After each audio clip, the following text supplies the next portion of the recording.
Kas teie olete kunagi vaadanud taevasse ja näinud meie kuud ja mõelnud, kui suur see kuu tegelikult on? Kindlasti olete näinud erinevaid võrdluseid, kus on kõrvuti maa ja meie kuu, kuid see meile väga palju kuu suuruse kohta ei ütle, sest meie lihtsalt ei taju, kui hiiglaslik on tegelikult maakera. Selleks koostasin sellise huvitava võrdluse, kus võrdlen erinevaid kosmilisi kehi meie päikesesüsteemis Eestiga.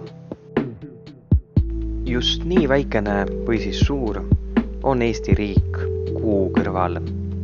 Kui kuulutada välja Eesti Vabariik kuu peal, siis tegelikult oleks ta ruumisel päris palju. Ehk annab natukene see ka aimu sellest, kui hiiglaslikud on kuul olevad meteoriidikraatrid.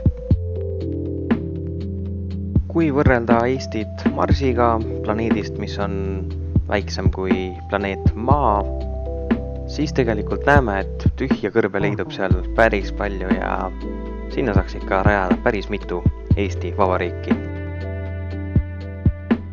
Siin näeme Eestit erinevate Jupiteri kuude vahel.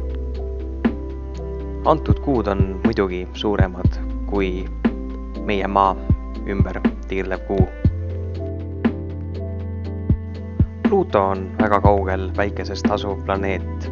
See kääbusplaneet kandideeriks ideaalseks Eestiks, sest selle temperatuurid on üpris samad, mis Eesti talved.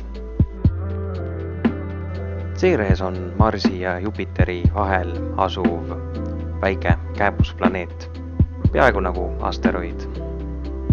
Siia mahuks kogu Baltikum tegelikult ära. Mimas on üks Saturni orbiidil olevatest kuudest. Tegu on sarnase planeediga Star Warsis olevale Death Starile. Päris väikene on see kuu. Siin näeme Eestit ühe asteroidi kõrval, mille nimeks on Lutetia. Muidu oleks päris kehv lugu, kui selline asteroid peaks siis maad või siis Eestit tabama. Eesti peakohal näete tegelikult ka Marsi mõlemat kuud, mis on päris väiksed. Tallinn ehk mahub ära.